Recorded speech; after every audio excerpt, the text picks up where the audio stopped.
Wait, 0% interest?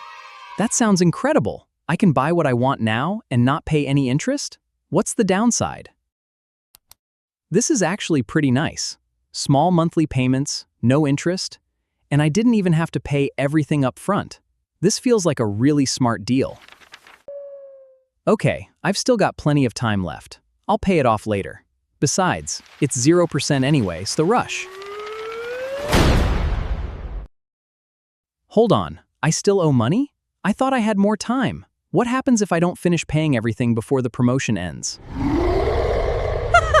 Oh, now I get it. Wasn't forever. It was only temporary. If I still owe money after the promotional period, normal interest rates can start applying to whatever balance is left. So the problem wasn't the offer. The problem was assuming I had unlimited time. 0% can be useful, but only if I have a plan to pay it off before the promotion ends. Now I understand. 0% APR isn't automatically a trap, but it's not free money either. If I don't have a payoff plan, today's deal can become tomorrow's expensive mistake.